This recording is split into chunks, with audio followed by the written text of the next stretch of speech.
We are officially in the final stretch. There is so much online about like all of the essentials that you need, and I'm really trying to keep things as minimal as possible. As I was getting this cramping, I was like, oh my gosh, no, am I going into labor? Like, what's going on?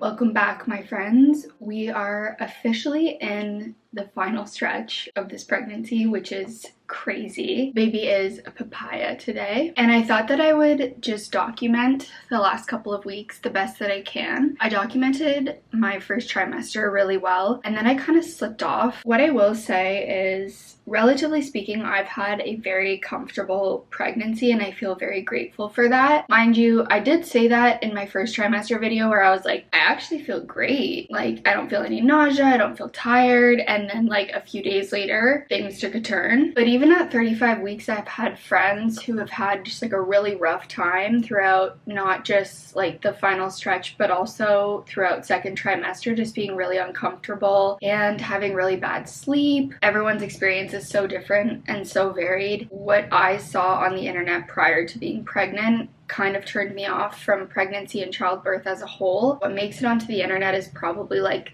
extreme in a lot of cases, and I don't share that to invalidate the difficulties that I know people experience throughout pregnancy, but just to say that also stories exist where people are pretty comfortable or even maybe enjoy pregnancy. So if that's been like a deterrent for getting pregnant, or like you're going into it with a bit of fear, then just know that there are a lot of people I've spoken to in the last few months that have actually really enjoyed it or have just had an overall like pleasant experience. There are still aspects that are extremely uncomfortable, don't get me wrong. In my last vlog, I showed you guys this robe, which I got for the hospital and just generally for postpartum because it's a dark color. My other robe is really comfortable, but it's beige, and I just want something that, you know, I'm not worried about like spilling on or getting dirty or whatever, and so I got this. I also showed a pair of pajamas that I bought for the postpartum period as well. And then the other thing that came in the mail yesterday were two nursing bras. These are from Aerie. I had been looking for a while for ones that looked like something that I would like to wear, and these were on sale. I really actually like underwear and bras that are made in this material. I just find that they wear pretty well. So basically this one has like a little clip and then it just comes off, and then you can kind of feed like that. And I got two sizes. I got medium and large. I don't know what was running through my head when I got medium. Did not fit, but you know, every kind of company is different. So what I would say is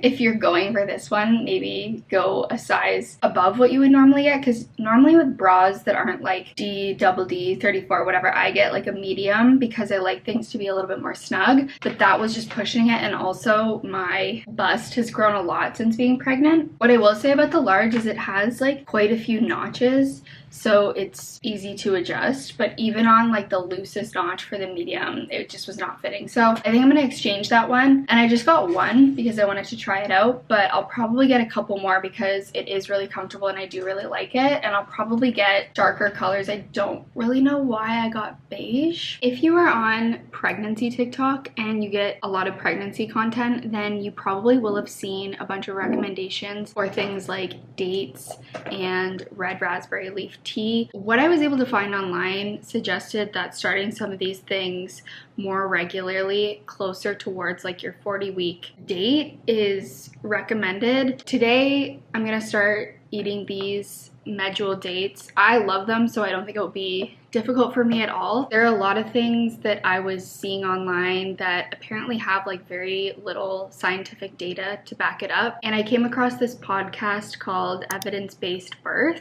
I was jotting down all of the things that I was seeing on like pregnancy TikTok, and then I was listening to the corresponding episode on Evidence-Based Birth where they would talk about things like pineapple and evening primrose oil, and it would just talk about the science behind it. So I found found that really interesting. I could be misremembering, but I do believe that the science behind dates was there. There were some studies that said it had helped certain people's delivery process. And because I really enjoy dates, I eat them all the time anyways. I figured, you know, that's something that I would not have a hard time with at all. This I actually ripped off the label, but it's called Gentle Birth, and this is another thing I saw on TikTok.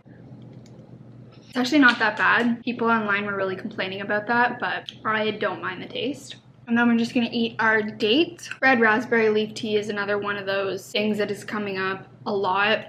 I will say, if my memory serves me properly, I believe that the episode on evidence-based birth for red raspberry leaf tea was like, there's not that strong of science behind this, but if you like the tea, go for it. I've just been in the habit now of drinking this tea. And then this is not one of those things. This is just my prenatal that I'm going to continue to take. I actually don't love this one. Someone in the store that I was going to pick up my prenatals recommended this. I find that I get a lot more nauseous with this one than the one I was using before, but it was like $60 and I was like, you know what? I am not gonna waste these. The only thing with them is I have to be very, very careful about when I take them, because if I take it and then I eat food like immediately after, doesn't matter, I will throw up. I will throw up my meal. I have to always take them after my meal. I thought I could take them with food, meaning like at the same time. For me personally, with these ones, it always has to be after. A lot of people said like the dates were really hard because they don't like the taste. I love them. And also, if you don't love dates, what I would recommend is putting them in the fridge and eating them with like peanut butter or almond butter.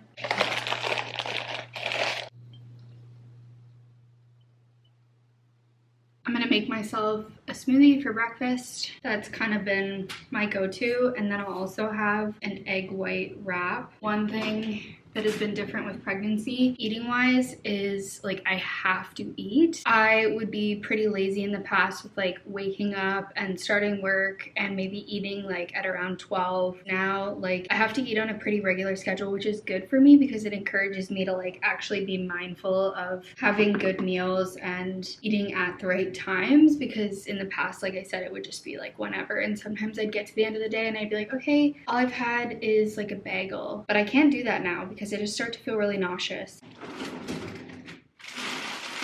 Mixed berries. I also add a little bit of mango, a handful or two of spinach. I mentioned last week that I usually do chia seeds, but I don't have any, so we're doing hemp hearts. This is the yogurt that I use. Do like 2 spoonfuls. Then I'm just going to top that up with water.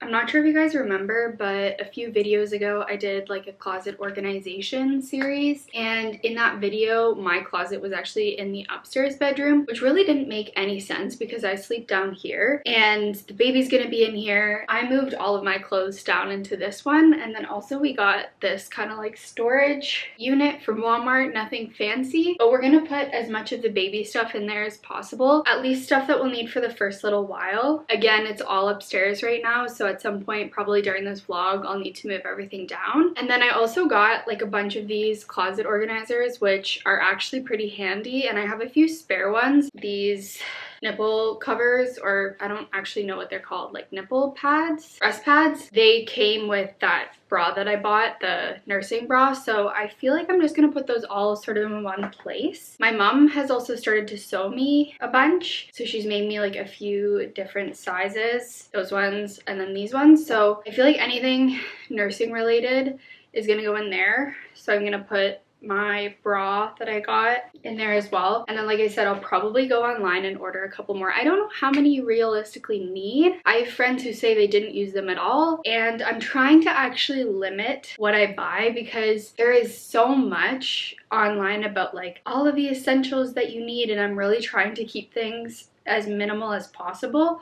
But generally, like, I'm actually not someone that owns a lot of bras, and I could probably afford to have a couple more because there's something that you wear every single day, so that I'm not too worried about at least getting a couple more of these. And if I get anything else that's like for a specific use, I like having them in like specific organizers. Food cramp. Ooh. I'm just having my little electrolyte drink.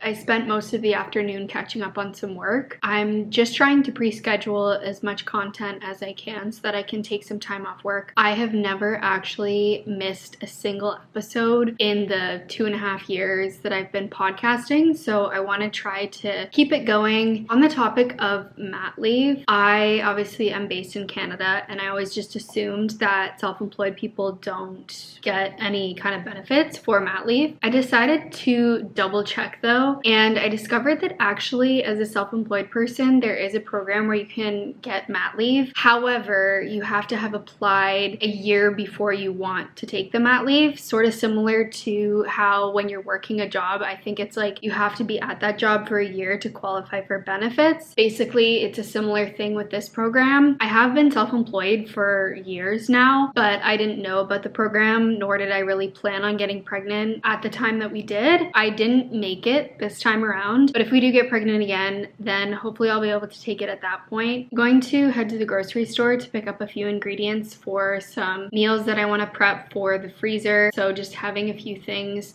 prepared for the postpartum period. Even now, we've only done a couple of meals and I already feel like we'll have enough, especially since I think my mom will probably make some stuff and my sister. So I'm definitely not worried there at all. I'm back from the grocery store. They had everything I needed except for one thing, which is in a lot of the lactation cookie recipes that I've seen. It's an ingredient that I've never purchased before. It's called brewer's yeast. I thought that the grocery store would have it, but they didn't. So I'm assuming maybe I'll have to go to like a health food store or something to find it. This is what I've been storing most of the soups that I've been making in. They're just 32-ounce deli containers from Amazon, but I also just grabbed some Ziploc bags. I think this will be good for the cookies and a few other of the recipes that I'm planning. The cookie recipe that I'm gonna try also needs rolled old-fashioned oats and flaxseed meal, and I'm gonna make like a cabbage roll casserole, so I needed to pick up tomato sauce and then just some parchment paper and chocolate chips for the cookies. We are on our way to the gym and it's freezing. But I'm actually of the opinion that going to the gym pregnant is surprisingly nice because you don't have like the same pressure, I feel, to, or at least I don't put the same pressure on myself to like do specific exercises and to go really hard. Just moving my body is kind of the goal and it's really nice. So I feel like I'm going to remember this feeling when I'm not pregnant and I do go back to the gym because it's honestly been just such a refreshing experience with exercise.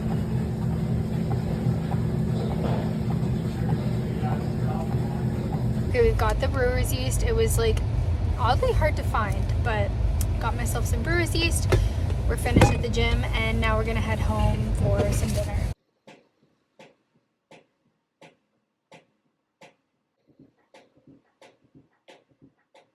So I just finished my first freezer meal of the day and now I'm gonna start prepping the second, which is the lactation cookies. I am going out with my mom at around 12, so I don't know if I'll finish the cookies. Maybe I'll just prep the dough and then put it in the fridge for now. I put the dough in the fridge for a couple of hours. Now I'm just listening to my audiobook, Trust of the Emerald Sea. I'll be honest, so far, it's not really doing it for me. I just don't know if I love the writing style, and when I looked into it a little bit further, I feel like the author, Brandon Sanderson, I believe, is one of those people that you either really, really like his writing style or you don't. And I feel like I'm not loving it. I don't really know how to explain it, but it's sort of like a humor element that I'm not really used to in fantasy. I don't know, it's just kind of throwing me off. I do feel like there are a lot of like philosophical things interwoven, which I'm actually really liking, and it's been kind of surprising. But overall, I am looking forward to my next book.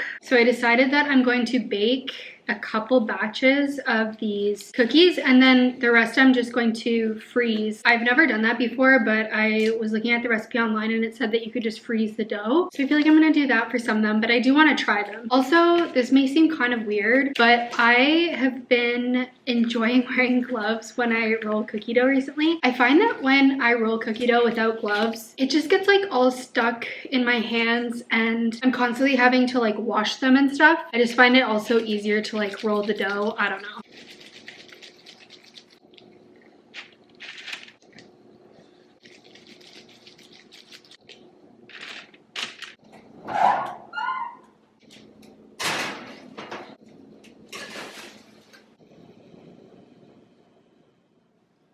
I just finished up the test batch of the cookies and I tried a couple of them out. They were actually really delicious. I wasn't sure how they were going to turn out because there were a couple of ingredients in there that I've never really used before, but I'm glad they turned out well because the recipe did make quite a few cookies. So I put the rest in a Ziploc and just put them in the freezer. As I was finishing up with the cookies though, I started getting some cramping. I haven't actually had much cramping at all throughout this whole pregnancy except for maybe at the very beginning. And I feel like any symptoms that I'm getting now at this point at 35 weeks, I'm kind of like overthinking. I do remember my midwife said like, do your best not to check Google because it's gonna tell you like the worst case scenario. And I remember a couple of weeks ago, I had this weird thing happen with my eye where every time I would blink, it was like I was looking into a light. And I looked up, you know, what that might be. Like it wouldn't go away. I closed my eyes for a while. And of course I Google it and it's like, you have preeclampsia, go to the ER. And so I kind of got a little bit anxious, but I ended up just like waiting it out and it went away. And then I talked to my midwife and she was like, yeah, as long as you don't have these other symptoms, like it should be fine. And just reminded me about like not Googling things in those moments because it doesn't help to have like anxiety on top of everything. As I was getting this cramping, I was like, oh my gosh, no, am I going into labor? Like what's going on? Interestingly though, in this case, Google kind of put my mind at ease because it said that it's probably just Braxton Hicks and it did go away. It wasn't really anything like super painful. So just kind of monitoring things. I haven't been out for a walk today or gone to the gym or anything and I'm feeling a little bit restless, but also it's really cold out today and part of me does not want to leave the house. We just got back from Toronto yesterday. We were there for the weekend with my siblings just for like a little getaway. As we were there, I kind of decided that I think that will be my last like outing. Not like I won't leave the house between now and having the baby, but I was just like, okay, I'm starting to feel a little bit more like I want to be close to home. I think I mentioned at one point that I was having like some cramping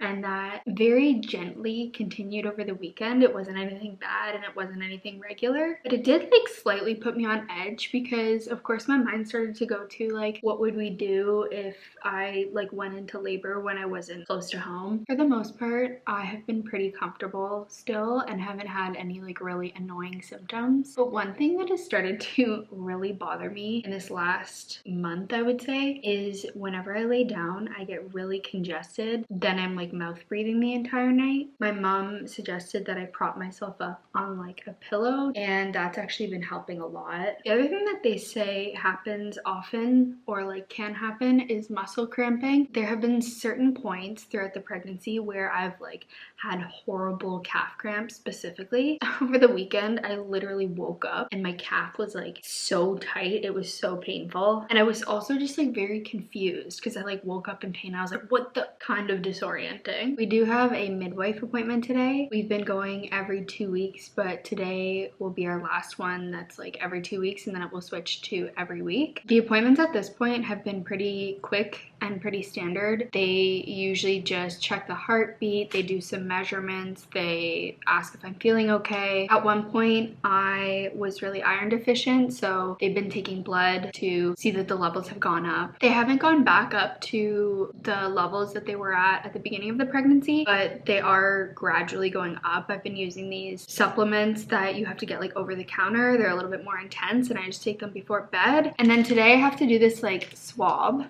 and that's to check for streptococcus group B streptococcus. I don't know how to pronounce that. GBS. Also, I have to show you guys, my mom has been sewing and knitting for the baby a lot recently. Yesterday, she gave me this little hat. She sewed me a bunch of those breast pads for when I'm breastfeeding. And then this is so cute. It's like this little onesie and it has like a little hood on it. That is one thing that I need to do this week is start organizing the closet and bringing it downstairs. I think I mentioned that that's one of the things that I have to do. And then Jamie's gonna set up the car seat. I think we're gonna pack our bags just in the next couple of days to be kind of proactive about that. Otherwise, we feel pretty good and pretty ready. I feel pretty good about the freezer meals and everything. Physically, I feel pretty good still. Mentally, I feel great. So yeah, it's really just a matter of kind of enjoying these last few weeks. We're heading to our midwife's appointment. Hey, what the hell am I doing? We're backing out of our driveway and he literally just backed right into the snowbank. I don't see anything. So Jamie, how are you feeling with everything? I'm so excited. That's all. Jamie did say he's been using this analogy when he's been describing how he feels about the pregnancy and the baby, which is that if nerves are on one side and excitement is on the other, he started off here and now he's like over the dial there. is way more towards excitement than it is nerves.